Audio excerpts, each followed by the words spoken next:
Fresh off of a shutout on the Arizona Cardinals from my Rams, it's good to week 3 of the picks against the spread. You're a whore.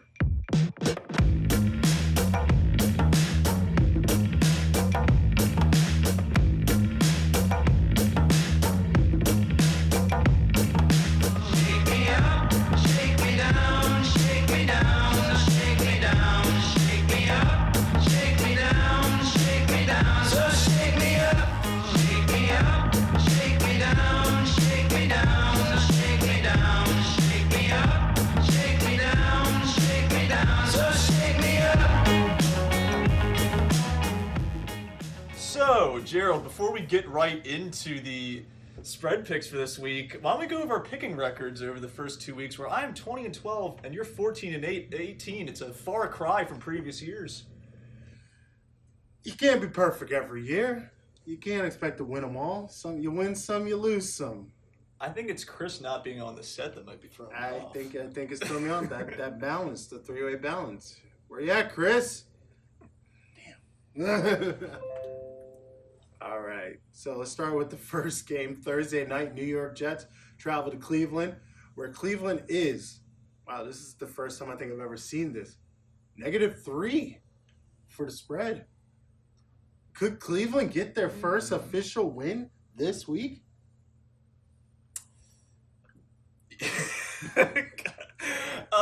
Man, a -3 for Cleveland. Well, it is at home for Cleveland. Yeah. Man, that's tough because I think this is gonna be a real shit show of a game. Oh, it's gonna be a horrible game. I was reading like the tickets are going like really, really low for this one. Actually, I'm gonna give the Brownies the benefit of the doubt and say they still win and cover that spread. It's only 3 points. I can't believe this. I'm reading this like I can't believe they are actually expected to win a game. Yes, I am going to go with Cleveland just the same for that exact same reason. Every dog has his day, and the dog pound's going to hopefully have theirs on Thursday. Next up, Buffalo. Oh, Jesus Christ. Buffalo travels to Minnesota to take on the Vikings. The Vikings have a -17 for the spread. Wow. Like, Buffalo just don't even show up. I mean, let's be honest here. Let's take a look at Buffalo. The damn corner quit at halftime. What's that? Dude put on his street clothes, just walked out the stadium. Like, okay, buy $5 million. All right, Are things that bad? I already told everybody on the last episode I thought Buffalo would be the worst team this year. Really, I could have predicted it before the season even started after looking at their quarterbacks and who they got on their team. But, yeah, I remember, I think it was a few years ago, I picked, there was maybe a 20-point spread against Miami when they played New England, and I went with the 20-point spread and fucking lost. So, no, I'm not going to be fooled by this. I'm going with Minnesota -17. I really do think they could blow them out that bad this week. Yeah, I mean, the Ravens have done it. Last week they got blown out. Yeah, Minnesota, do it. Next up, the New York Giants travel to Houston to take on the Texans, and I think the Giants are going to be looking to right that ship and see what they can do. But Houston is -6 on the spreads. Both these teams, I think, underwhelmed this most recent week. They didn't do so hot. But I do think Houston can right the ship, and I'm going to pick them with the -6. All right. And I think, honestly, I'm going to pick Houston. No, actually, I'm going to go different. I'm going to pick the Giants. I think this is the week they turn it around. And I'm looking for Saquon Barkley to go off and the team to really start relying on him more. There's no doubt they're drafting a quarterback this year, though. Yeah, Eli Manning is completely past his prime. Yeah, that ship has sailed long ways away. Next up, San Francisco travels to Kansas City. And Patrick Mahomes, who's been going the hell off, your boy. Kansas City has a -6.5 at home. I think it should be a wider spread than that. I'm going to go with Kansas City. I mean, we saw what they just did to the Steelers, and now it's in their stadium. You're in my opinion, bringing in a little bit lesser of competition with the 49ers. I like Kansas City here. Yeah, I can't agree more. I mean, who would have thought last year Patrick Mahomes would be like one of the best quarterbacks in the league? Did you see that coming? He's got a lot of weapons on him. He's got a lot of weapons, yes. But, I mean, the boy still has to get the ball out of his hands. I mean, I'm impressed, man. This kid's the real deal, man. I mean, again, this is also still 2 games in, but from what we've seen, I don't think he's seeing any signs of slowing down. I mean, let's put it this way. He went into Heinz Field and put up 6 TDs. I mean, that tells you all you need to know. Isn't he your backup quarterback? No, in fantasy, IK has him. Oh, does he? Didn't play him either. Well, hopefully he doesn't play him this week because I take him on this week. Damn. Anyways, yeah. So I mean, San Francisco definitely has a weaker defense. I think Kansas City's going to have a fun day with them. Sadly for Jimmy Garoppolo, who at the current moment is my starting quarterback. Yeah. Garbage time points. You never know. I can rely on Gurley because I got him 30 points a game. Boom. Next up, we got New Orleans traveling to Atlanta to take on the Falcons. The Falcons are -3 at home. Well, you know what? I just picked the Falcons last week with a -4, and they won on that spread. I'm going to pick them here with a -3 to yet again win. The Saints have not been so hot through 2 weeks. No, the Saints almost lost to the Browns, and that is the reason why I'm going for Atlanta. I think, honestly, Atlanta definitely has way more better weapons. They seem like a better team right now. Yeah, I don't know what's going on in New Orleans, but you almost lost to the Browns. Well, one of the things that's going on is I don't think their defense is all it was cracked up to be at the beginning of this year. You know, everyone was saying, like, the defense is going to be better. I haven't seen it so far. Yeah, that's true. Next up, Green Bay, coming off a tie, is traveling to Washington to take on the Redskins, who are +3 at home. This is one of those games where I'm just going to have blind faith in Aaron Rodgers and say that Green Bay gets it done. But it's by no means going to be a cakewalk. We've seen the Green Bay struggle so far. But I am going to put some faith in Aaron Rodgers here and go with Green Bay -3. Yeah, I'm going to go with Green Bay as well. I just think they're the better overall team, honestly. I mean, don't get me wrong. I mean, Washington could pull off a win. I mean, they blew out the Cardinals in week 1. But are they going to be able to do that to Aaron Rodgers and Green Bay Packers? Highly doubtful. So, yeah, I'm going to go with Green Bay. Next up, Indy travels to Philadelphia to take on the Eagles. And I just heard today Carson Wentz will be back. Book it. They have a -6 at home, by the way. Yeah, honestly, if the spread was a little wider, I might pick the Colts just because, like, we saw what Tampa Bay did against the Eagles last week. But with Carson Wentz coming back and with, you know, the Tampa Bay just being apparently that good now, we could kind of cast that game aside and just kind of look at this and be like, you know what? Again, I just don't trust the Colts defense. Even with Andrew Luck back, don't like their defense. I think Philly can cover that spread of -6. Yeah, I agree. Carson Wentz opens up that offense, and I think, honestly, he's ready to get back to regular form. And I think he shouldn't have an issue with against Indy's defense. Next up, Oakland travels to Miami to take on the Dolphins, who are -3. And I'm not going to lie, I'm semi-convinced on the Dolphins right now, man. Yeah, this is kind of tough, but like we know Miami tends to play better at home, and they've done great so far. And we are talking about a John Gruden-led team, which I have not had a lot of faith in up to this point. They've been disappointing, so... Sorry, Kenny. Sorry about that, buddy. I'm going to go ahead and pick the Miami this week with the -3. Yeah, you know, actually, I'm probably going to get some kudos from my boy Vince. I'm going to go with Miami as well. Ryan Tannehill has been playing very well lately. And I don't know. I mean, the AFC East is wide open right now. Could Miami do it? Who knows? But I'm going with Miami at least this weekend.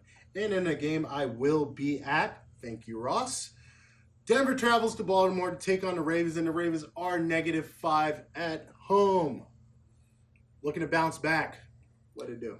Yeah, well, as high as I've been on the Broncos to open this year, I don't think I can pick them here. I mean, they're coming into M&T Bank, hostile environment.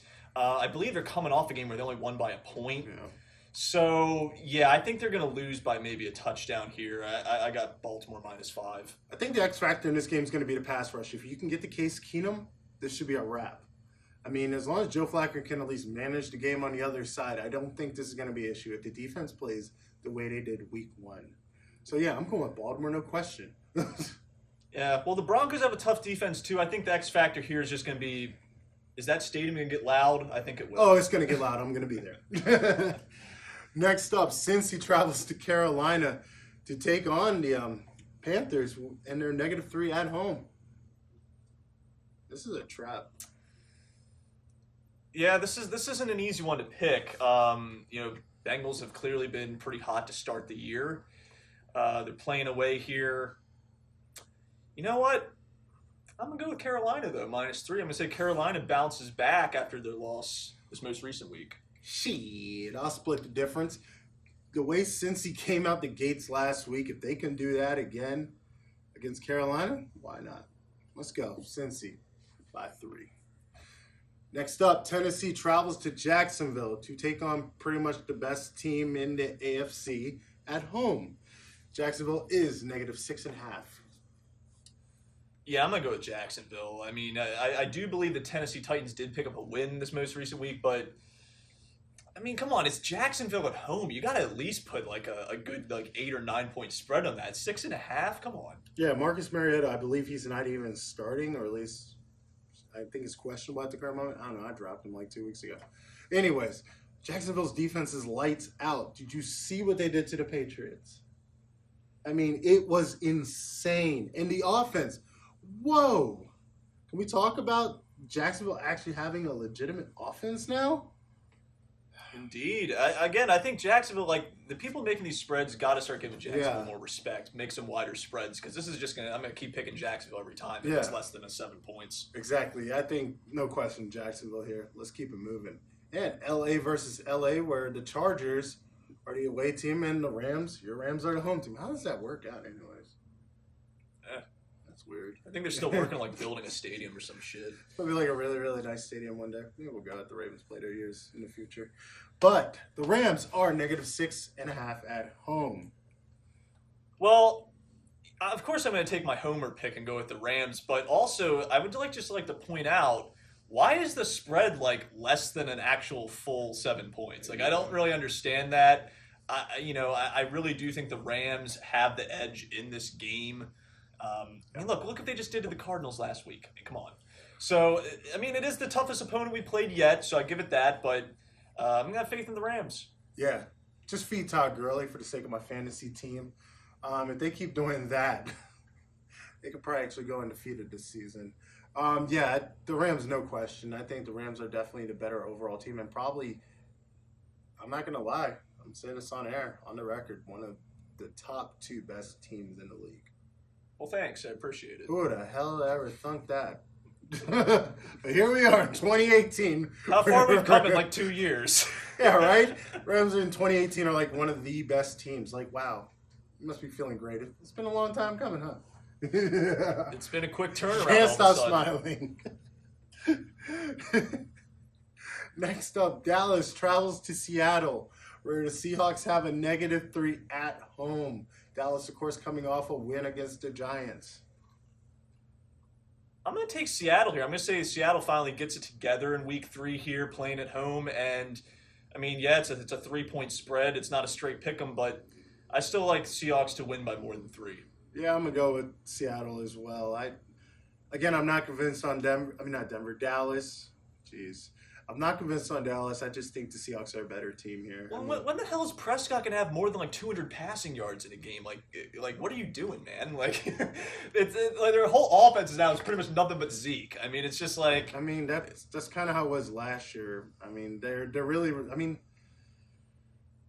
y'all need to bench Dak and find a new quarterback for real, honestly, Dallas fans. But whatever. Sign a fucking receiver. That too. Let's get rid of our best receiver. Okay. Yeah, we're going to win games. You guys are stupid. Anyways, next up, I'm going to Seattle if that wasn't clear. Next up, Chicago travels to Arizona to take on the Cardinals, who are literally roadkill on the side of the road with a +4 at home. Yeah, why is it only a +4? This team's now been beaten badly 2 straight weeks. They've all scored 3 points through 2 weeks, if I'm not mistaken. Chicago, -4, easy pick. Yeah, seriously. I mean, I don't even know who's quarterback in Arizona right now. Who's starting? Sam Bradford, the other kid. I don't know. He's probably Either way, they suck. Yeah, he's gonna die. That pass rush is gonna literally kill him, whoever's out there. So yeah, I'm going with Chicago. This is a good road win for him. Next up, New England, who just signed Josh Gordon. Whoa, travels to Detroit. Oh wow, Matt Patricia, the old defensive coordinator, head coach of Detroit, and Detroit has at home a -6.5. I like New England here because I think that Bill Belichick's going to come in here looking to really put the screws to his former coordinator. I mean, and I don't know if Josh Gordon's going to get in the lineup right away, but I like New England to bounce back from that loss to Jacksonville. I think Gronk's going to have a much better day too. Yeah, now that Tom Brady has a solid number one wide receiver, there's no question. And damn it, there goes the AFC East. The other thing I'll say is if the Jets can steal signals from Stafford, what says the Patriots can't? You know what I mean? Like, they are the masters of Spygate. They're the master of Spygate, so Matt Stafford learned sign language or something. I don't know, dude. But, nah, we're going New England here, sadly. And in our Monday night game, Pittsburgh travels to Tampa. Actually, another note I also wanted to make mention. I was watching the Patriots game last week, and they said something about Brady doesn't do well in heat. He has that perfect temperature. Like, what the hell is that shit about? He needs to have a perfectly inflated ball too. But like this guy's a prima donna. Whatever, man. But anyways, back onto Monday night. Pittsburgh, who, Lord, that ship is sinking, is traveling to Tampa to be pirated. I don't like that word. Cut. We're gonna pick up from Pittsburgh and Tampa. That was gay. All right, we're going to keep it rolling. This is take 3, week 3 picks, rolling in 5, 4, 3, 2. And on our Monday Night Football game, we have Pittsburgh traveling to Tampa. And Tampa, man, they have been lights out. I've been so impressed by Fitzpatrick. Who would ever thought it, man? This guy's playing like he's going for the Pro Bowl. He wants it all, man. He's got new swag now. But anyways, Tampa is, again, these spreads are retarded. +2 at home, Tampa? The damn Steelers haven't won a goddamn game all year. They tied with the Browns, and you give them +2? I think the odds makers must just think Odd shark, are you stupid? Are you high? And then Pittsburgh's in the top 10. I looked on ESPN. They're in the top 10 power rankings. They haven't won a goddamn game, and they tied with the Browns of all teams. Are you kidding? Well, it sounds like we're both going with Tampa Bay +2. God damn it. Oh. I'm just going to marvel at the fact that Fitzpatrick... Is Antonio Brown even going to be here this weekend? I mean, you don't have a damn running back. Connor's good. Okay, great. You solved that problem. But Antonio Brown's not even there. No, Gerald, this is the real problem, is the Pittsburgh D is going to be made to look what it is again, which is Swiss cheese. Ryan Fitzpatrick, just like Patrick Mahomes, is going to toss at least another 4 touchdowns on this defense, and they're going to get embarrassed. This is not the Pittsburgh defense of old. This Pittsburgh defense has a lot of problems, and they're coming to a hostile environment. Fitzpatrick, if he could put it up on the Eagles, he can put it up on Pittsburgh. You got Fitzpatrick out there with the biggest balls in America right now, just going off. And I hope, for the sake of he goes off this weekend, for the sake of waivers, if I can claim this guy, he's going to give me another 4. He can give me 40 points. But when will people stop kidding themselves about the Steelers? They're not that good this year. Stop giving them negative spreads. Oh, and again, I think the hell is that shit? I think it's only even so much about Le'Veon Bell. I think it's more just like that whole thing's It's kind of the dragging down the organization, team, yeah. and the defense plays like shit. So Yeah. that's It's Pittsburgh this year. Yeah, and Mike, Matt, Jimmy, I know you guys are all salty. I await the comment section in my status when I post this, on Thursday. But what the hell? No, Tampa, man. Get the fuck out of here. So that's going to do it for week 3. Make sure to stay tuned, like and subscribe. We're doing this all year, so we're going to keep it rolling every week. But make sure you subscribe to LitTube. Got more of these videos coming and others. And shout out to the BYU Cougars for whooping that ass in Wisconsin. We beat number 6 Wisconsin. We're now ranked 25. So boom. What is it? My mistakes, my paper metal.